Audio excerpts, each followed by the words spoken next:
Hi, it's Bob from INSYDIUM, and in this official training video, we're going to recreate this Water Helix scene from the xParticles reel.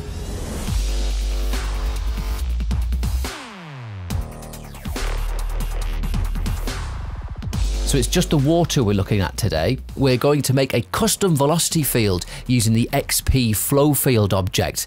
We're then going to make a smoke and fire simulation with xpExplosiaFX, and we'll use this to advect some particles. We're then going to take those particles and we will cache them and then mesh them using the xp openVDB mesher. So lots of techniques to fit in. Let's get started. So let's build the scene. First of all, we'll bring in an xParticles system, which is a really good way of organizing your scene. It'll keep it very tidy, but it also means you can create all of these different xParticles objects by just hitting the parent folder, Dynamics for example, and then we can go to the submenu and pick any of the dynamics that we should choose. So we want an xpExplosiaFX domain, so let's bring that in. And here it is in our viewport. You can see when we use an xParticles system, we get this xParticles logo coming in as default, which is actually a good way of identifying what system you are using if you're using multiple. But for us, we don't want to see that. It's not giving us anything. So let's go to the system settings, and then the icon in viewport, we'll just uncheck that and it disappears. Okay, good. And we can just delete that default emitter for the time being. That's fine. We don't need that. Okay, so we have our xpExplosiaFX object. So now we need to create an object that's going to emit the fuel that will then be burnt to become the smoke and the fire. So a really good object for that, for this scene, is a torus. Let's just bring in a torus.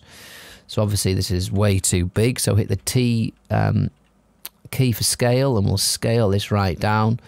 And let's just have a look at these settings. Probably about, we want this to be, I don't know, I reckon approximately 20 centimeters ring radius, and let's just make it slightly less fat. So something like that will do. It doesn't have to be particularly precise. And then I'm just going to eyeball this and bring this torus down to the bottom of our domain.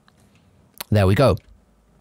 So the torus is a really good object for emitting fuel because it has this hole in the middle, and it has, all the polygons have obviously got very different normal directions because of this curvature here, and it just means that our fluid's going to get emitted in a really nice way, and the hole in the middle means we're going to get some really good detail and movement in that sim. So that's our torus object. Let's put an emitter tag on this, which is going to tell our xpExplosiaFX object that this is actually emitting fuel. So we'll go to the torus and we'll go to tags, xParticles tags, and xpExplosiaFX source, and let's hit that. So now by default, if we just press play, we have a smoke and fire simulation. And that's because the torus is now emitting heat, fuel, and it is creating curl, which is giving us this curly movement, this turbulent curl, and a little bit of pressure, which is forcing that fluid away from the surface of the torus. Okay, so we don't actually need this simulation to be as detailed as this because we're not actually going to be rendering this smoke and fire. We're just using it to advect particles around. So we can actually have a much lower resolution simulation here, and that means it'll run more smoothly, which is excellent. So to reduce the resolution of that, let's go to the xpExplosiaFX object. We'll go to the Solver tab, and we'll just increase this voxel size from 3 to, let's say, 5.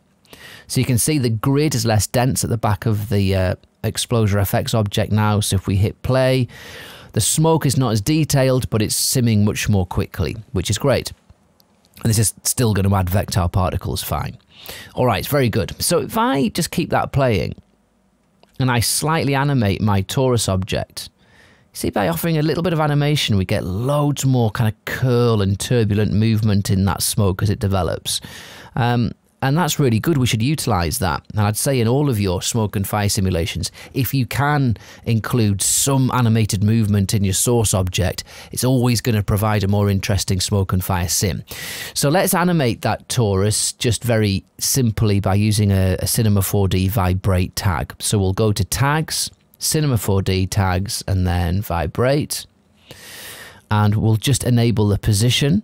And we want this to move by not much. Let's say 80 centimeters on the X and 80 centimeters on the Z. We don't want it to go up and down. And the frequency is the speed in which it's moving. Let's just say, I don't know, 1.5. Let's have a look.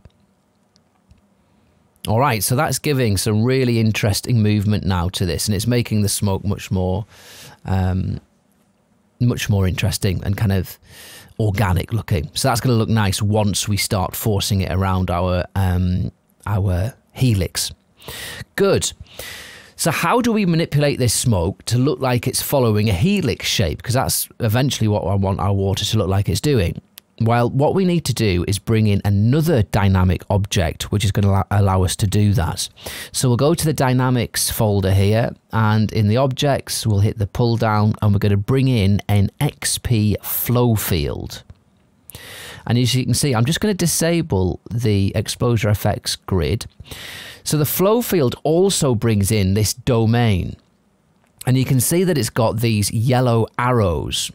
And what they are saying is it's going to push the particles in that direction. So let me just demonstrate. I'm going to go to the emitter folder and I'm going to create a new emitter. And I'm going to have it emitting along the plus X axis, and I'm going to pull it out away from the domain. So this has particles being spat out, and then as soon as they enter the flow field, these arrows push the particles in that direction. All right? So that's how the flow field works. And by default, it's just sending them in the Z direction, which isn't particularly useful. I'm just going to delete that emitter. So what we're able to do, though, is manipulate the direction in which these arrows are pointing and therefore sending our simulation. So let's go back to the flow field, and instead of the flow set to default, we're going to hit along spline. Okay, so we'll pick along spline. Now nothing is happening because we haven't got a spline to tell it where to follow. So we need to create that spline and then drag it into this object window. So let's make our spline then. We'll go to the spline menu in here and we'll create the default helix. And it's not on the right axis there. It's not on the right plane. It's pointing the wrong way. So let's go to the helix, and the plane will stick it on XZ, which means it's now going up and down, which is what we want. Very nice. So let's increase the height so it kind of is similar to our domain, and then we'll bring it down. Yep, so something like that looks okay.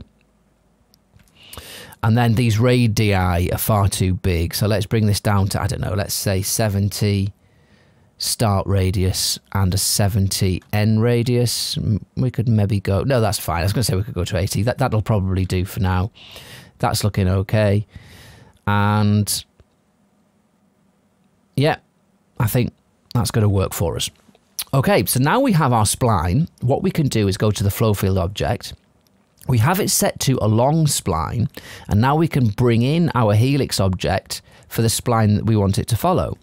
And now if I just zoom in a bit, you can see that we've got these arrows pointing along the kind of tangents of that spline, creating a helix vortex field, which is fantastic.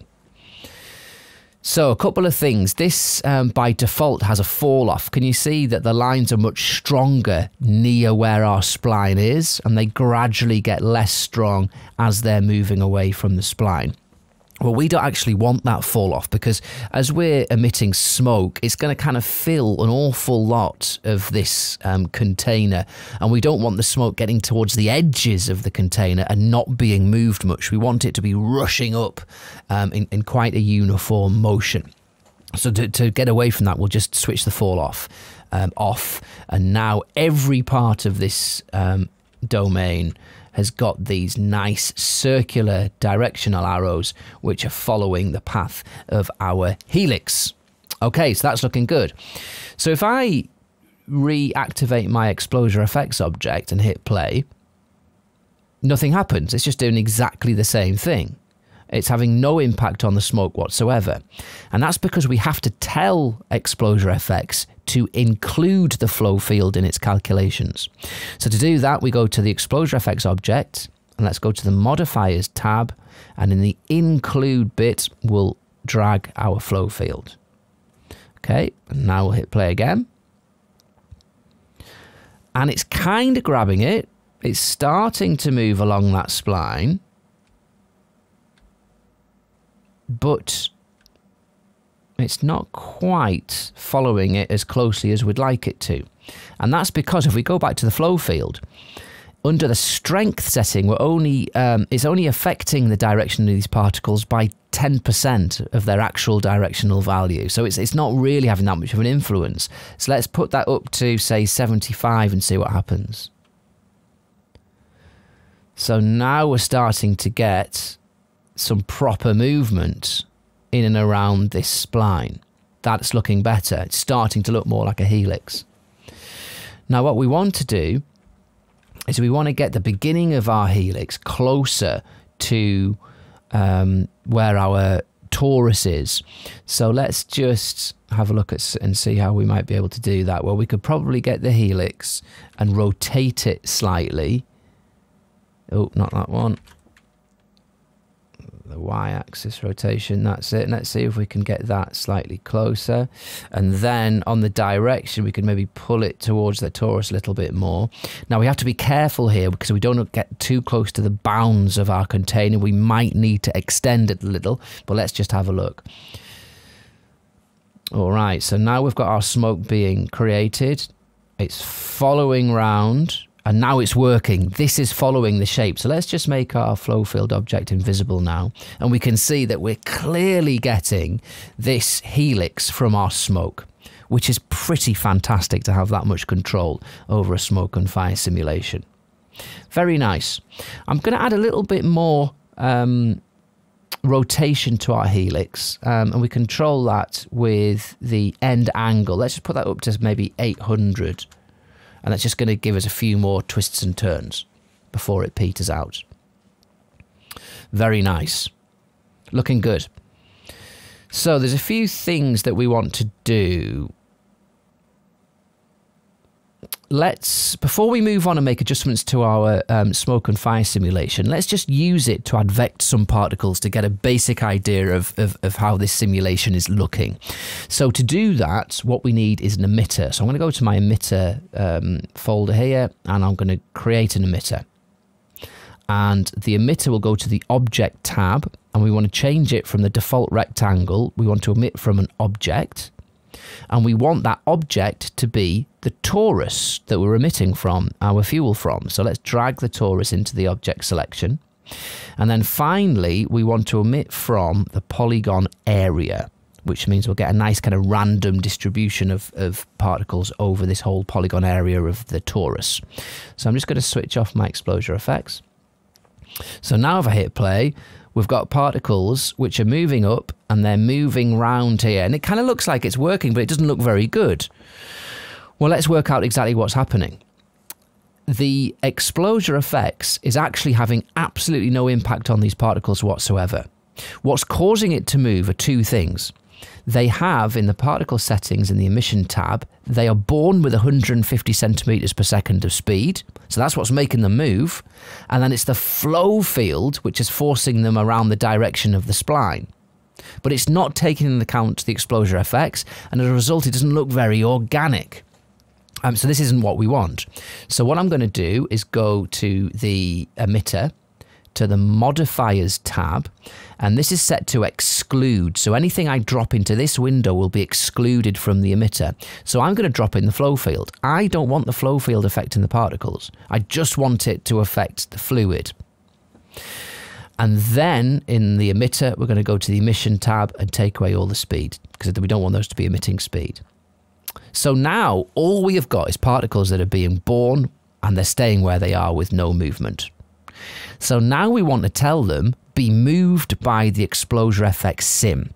So that's where this advection comes into play. How we set that up is pretty simple. We go to the xpFlowfield object and we go to the advection tab and we select Advect Particles. And then it's immediately starting to advect those particles and they're following the fluid sim. Now they've turned black because all of this data that is being produced by xpExplosiaFX at the moment is being passed on to the particles as well. So the particles are receiving the smoke data, the burn data, the temperature data, the velocity data, the color data, and the UV data. And the reason they've gone black is that's what the color data is doing. So if I just say, well, we don't need the color data, they go back to their green. But we also don't need any smoke, any burn, any temperature, or any UV data. We're not going to be using that here or at render time. So there's no point in passing that on to the particles. It's a waste of processor power. So we just have the velocity, which is what's making them move.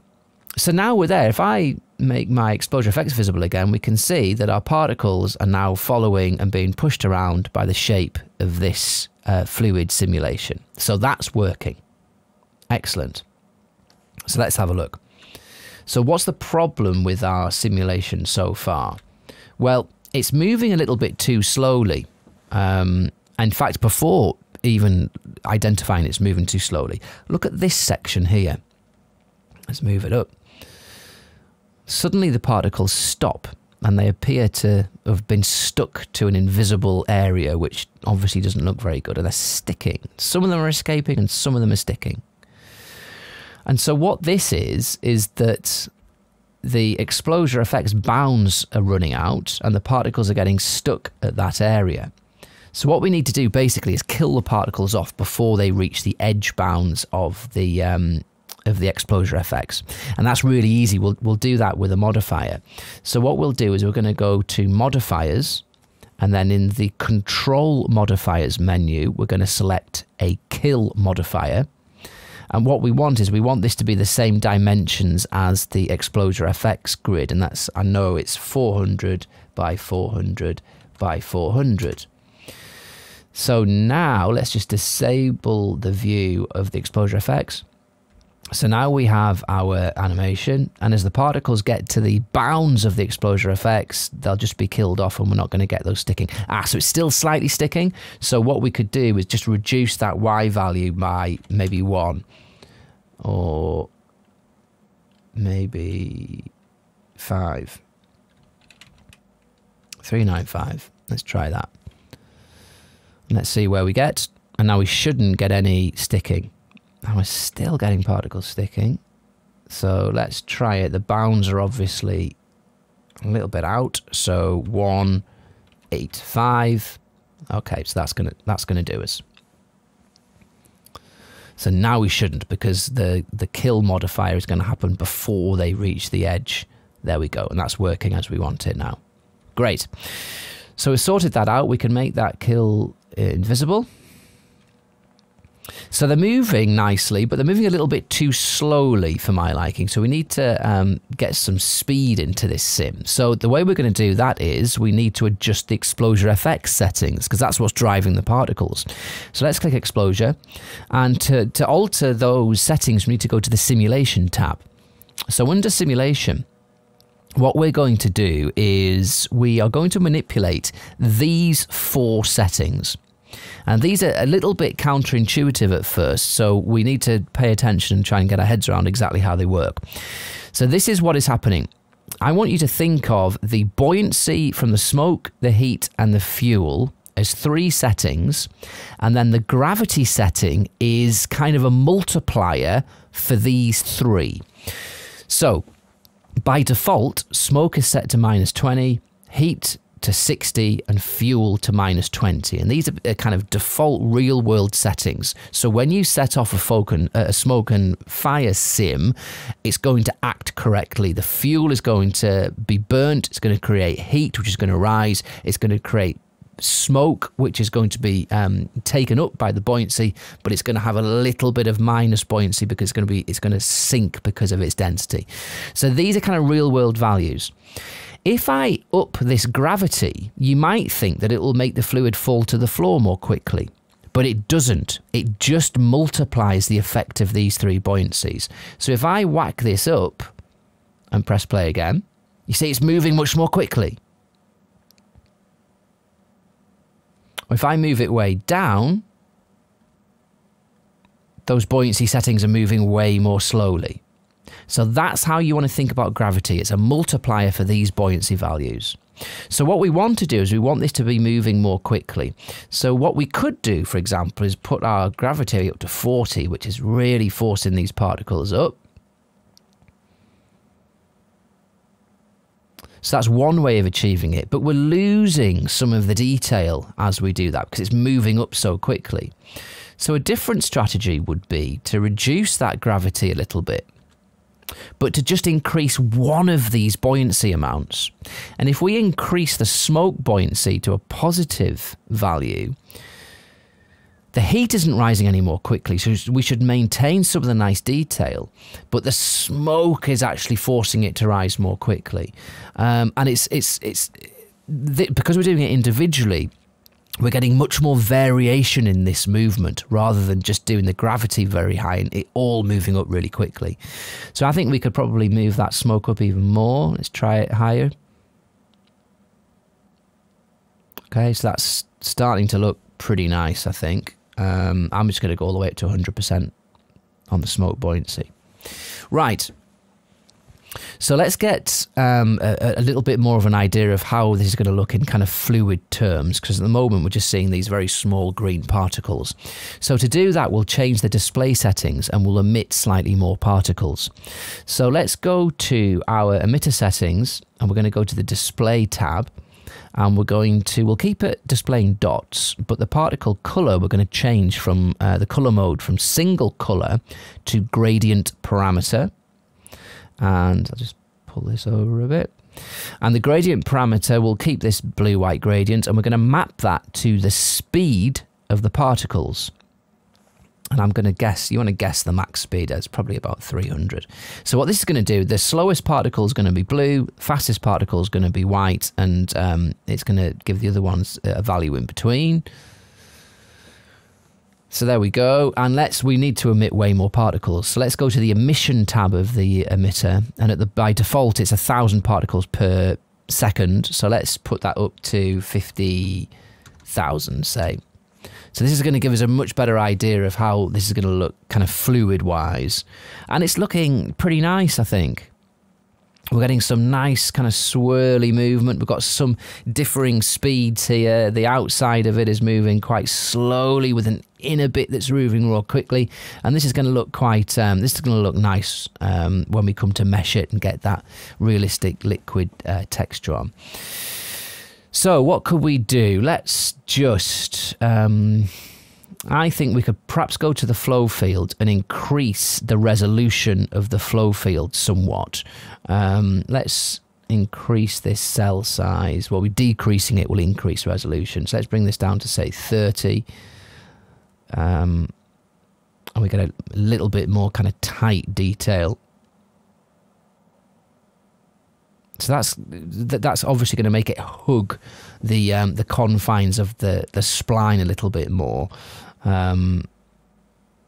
which is looking nice. If I let's just demonstrate. If I increase this to make it less high resolution, it doesn't have enough information to follow that spline really exactly. But it's a very nice look, isn't it? It's a different look, but it looks very different, whereas you're going to get a much more accurate following of the spline if you increase the resolution of the flow field. You're seeing it's following the line much more accurately. Still looks fluid and organic, but it's following that line more. So if you want more specific control of following your spline, you want to increase that, that resolution. That's looking nice like that. I like that. Okay, so a couple more things. Let's add a little bit of turbulence to add just a little bit more kind of erratic movement to our fluid. So to do that, what I'm going to do is go to my modifiers, and I'm going to go to my motion modifiers and add a turbulence object. And this, I'm going to reduce that scale down to about, I don't know, let's try 55, maybe put the strength to 10. And what I want this turbulence to only affect the xpFlowfield sim, not the actual particles. So to do that, I need to do two things. I need to go to the emitter, to the modifiers tab, and I want to exclude the turbulence. And then in the xpReel object, I want to do the opposite. I want to go to the modifier tab to include the turbulence. So let's put that in. And this just gives a little bit more erratic movement in those particles. So it's giving us a little bit more detail and a little bit more movement. I like that. That's good. And one more trick for fluids, you want it to be relatively smooth when it comes to meshing time, because if you have too much individual wiry detail, sometimes you lose the illusion that it's a kind of a cohesive body of water and it just looks like lots of splashy dots.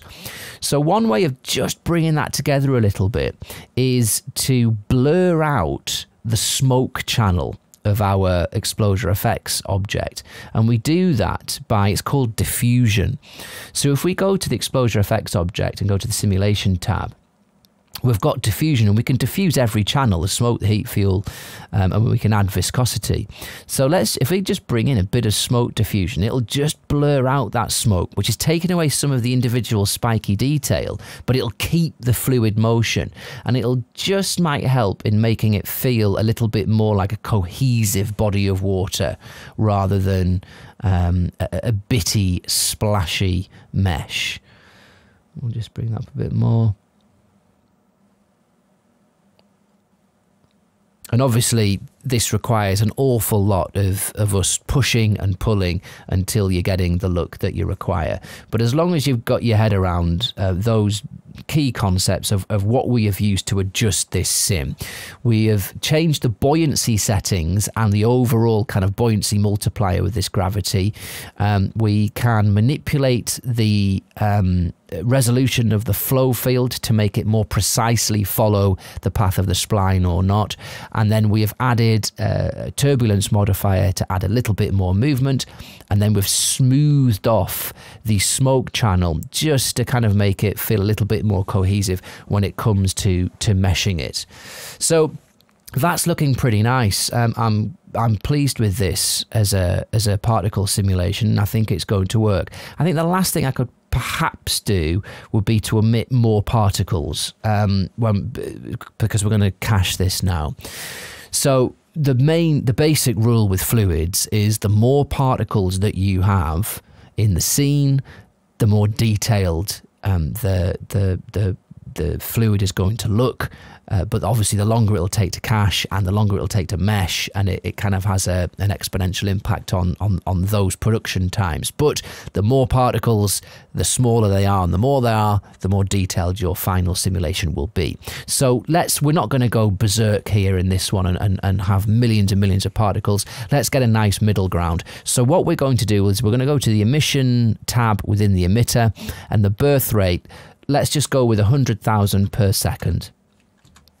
And that'll give us enough to get a nice detailed mesh, but it's just not going to be so detailed that it's going to take forever to get simmed up. And this is looking nice. We've got some really nice movement swooshing around here.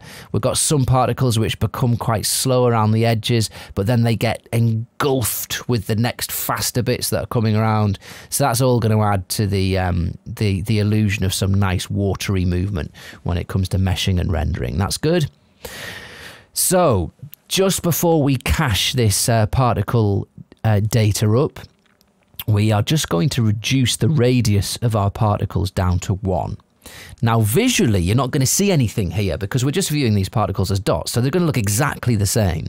But this is going to be an important step for later on. By reducing this particle radius to 1, you can go even smaller if you wanted to, but 1's a nice even number.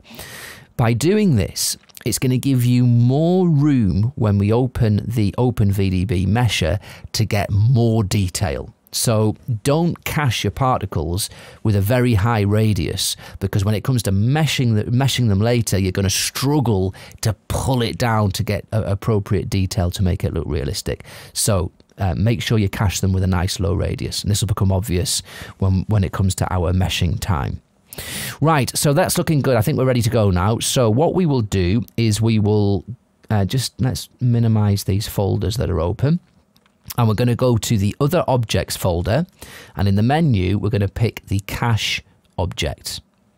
Okay, good. So what we need to do are a couple of things. We're going to cache these to external files. So we're going to be caching an awful lot of data here. There's lots of particles and they've all got kind of velocity information, color information, position information, and it's going to create a large cache file. It's going to be gigabytes, probably 5 gig.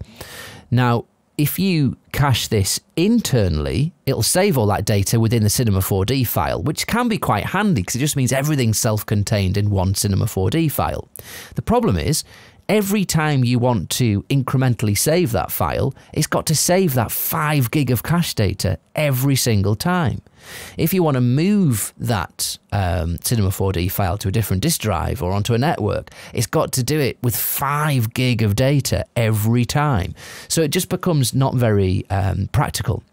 So you're much better off rendering to external files. And what this will do is it will get a folder and it will save a file for every frame of your scene.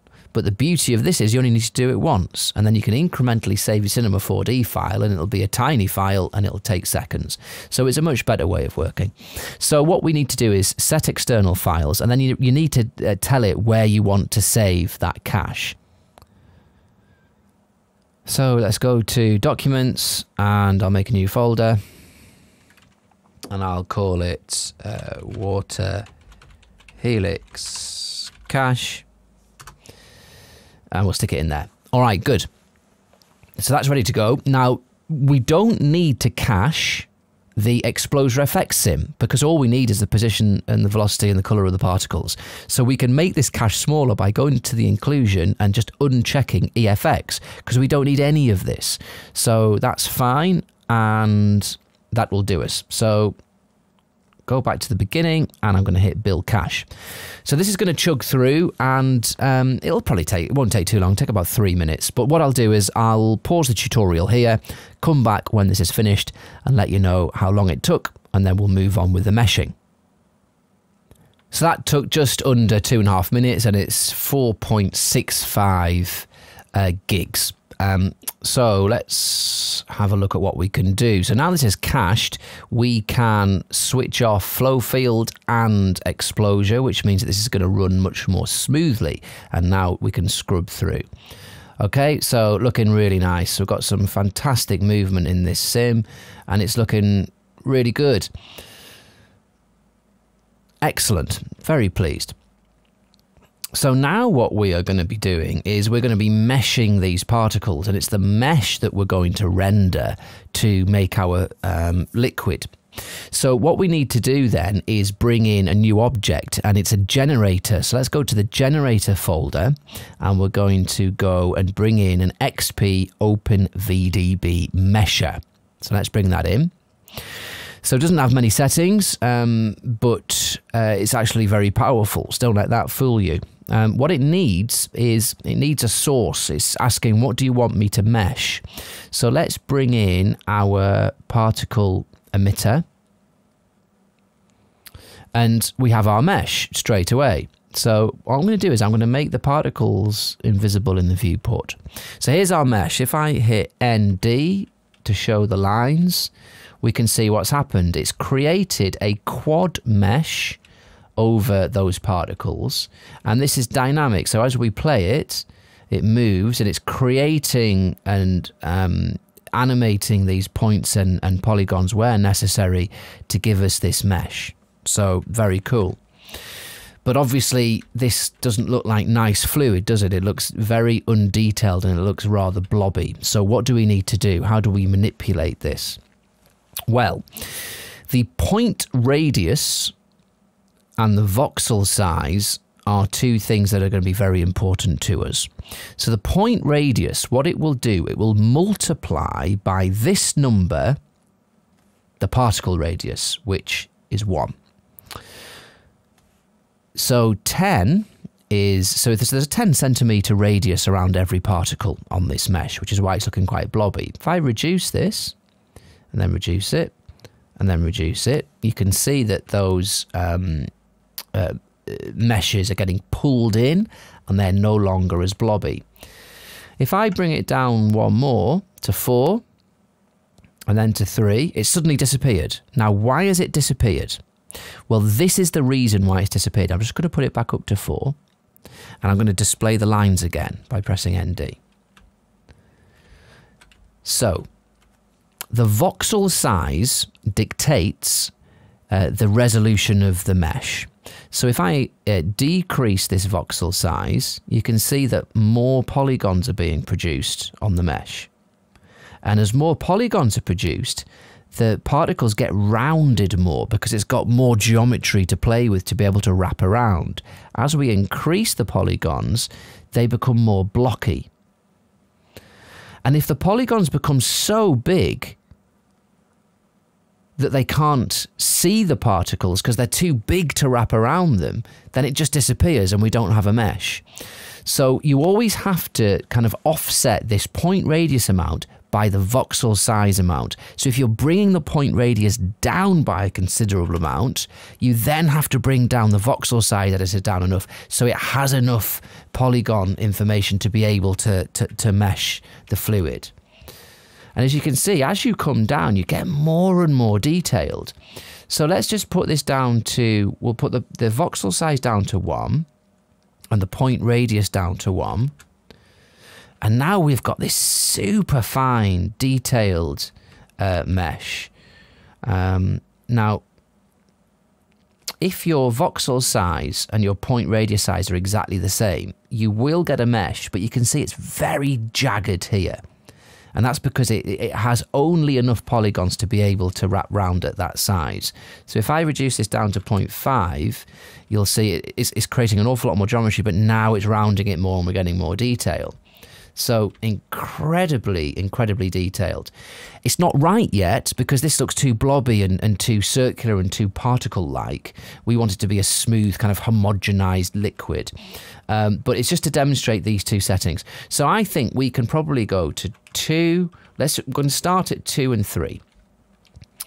Now this is looking quite nasty at the moment, admittedly, but let me introduce the filtering to you now and let me show how we can take this and we can adapt it and try and make it look better. So in the filters, they're not on by default. So if we switch it on, we have a median in there, and the median is just smoothing out this and smoothing those edges, and then the width of that is defined by this number. So if we bring up this only goes in whole number increments. So look how smooth it's become with a median smoothing with a large width of 2. It's almost become like paint, hasn't it? Rather than liquid, it looks much more viscous like this. And depending on what look you want, that might work. And as we animate, this will animate through. And that might be the look that you're after. So just by adding a little smoothness, we can get different looks. So let's just take that median off. And I'm going to bring in a different filter. And this one is a Gaussian. Now this Gaussian will give you even more smoothing effects. This will look super smooth. Just give it a couple. Often it takes a while to calculate the Gaussian, but there we go. Look how smooth that's become. And again, that might be an interesting kind of liquid viscous paint look. And if we increase the width of Gaussian, you can get a really smooth mesh coming up from this sim. Very, very smooth. And depending on your look, this might be exactly what you need. I mean, this could be a more of a kind of a MoGraph look or a cartoony, or if you rendered this with kind of cell rendering, that'd look pretty cool. So that's what Gaussian can give you. And there's another really interesting filter which has a width slider, and this is the offset filter. So if we bring this one in, this one can be very useful to try and get kind of thin sheeting liquid, which is often very difficult to achieve. So with the default width of 1, now with the offset filter you can go in decimal places. So we can just up this by say 0.5, and I'm on the Gaussian. Excuse me, 0.5. So the offset can have decimal incrementation, and it'll change it less severely. And so what the offset does is it's kind of pinching the mesh in on itself. It's coming inwards and inwards and inwards, and it's gradually getting thinner and thinner. And that's why it's quite good for these sheeting looks. So with that in mind, what we could try with the offset one is to increase the point radius to make it look really blobby. Let's just switch off filtering. Let's increase the point radius to give it a very blobby look. And then on the offset, we'll start bringing this in on itself. And you can see we start getting these really pinched flat areas, which can look very interesting, and combined with the other filters can give you really good looks. So the offset one again is I like the offset and use it a lot. It's excellent for certain things. However, we want relatively realistic water, which requires detail. So I'm going to put my point radius back down to 3. So what I'm going to use is the median, and I'm going to change the median down to its default of 1. Okay. And I'm also going to put a curvature. Now, curvature doesn't have a width setting, but what it does, it kind of smooths off pointed edges. And then the final one is another average. I'm going to put a mean. So let's just get rid of those. So now we have got a relatively smooth mesh, but it's retained some of that detail. And I think it's not detailed enough, actually. I think we could bring in more. It's perhaps smoothed slightly too much. So to bring in more detail, I'm going to go back to my general, and I'm going to reduce this to 2. And I'm going to increase the polygon count by reducing the voxel size to 1. So there we go. Now that's kind of getting the look I want. We have got these nice smoothed areas here. We've got some flatter areas which are going to look really nice with our transparent water material. And we've still got some splashy bits which are going to reflect really kind of white in the render and look effective. So this is the kind of look that I think we're after.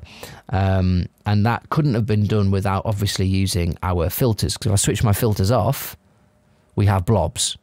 Put them back on, and we've managed to get what I think is going to look like a really nice kind of fluid look. I really like these, the way it looks almost stretched here. That's going to give a fantastic sense of movement in the final render. Great, so that's going to work. So the final thing, before we leave our openVDB mesher alone, there's a really important thing you need to look at. So the voxel size is set to 1, but only in the editor. When it comes to render time, it's going to try and render a much bigger voxel size, which means that it's not going to be able to mesh around this point radius. It's going to render nothing. So just always make sure that these are the same. So the render now is going to match exactly what we're getting in the viewport. Okay, so that's it. We've finished with our particle sim is done. We have then used that to mesh those particles to create this water body using the XP openVDB mesher. So that's it for part 1 of this tutorial, building our water helix inside of xParticles. If you want more free official training videos from INSYDIUM, then please go to our YouTube channel. Hit subscribe and then you'll get those videos as soon as the new content is released.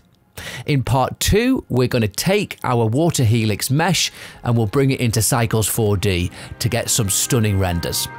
So until next time, see you later.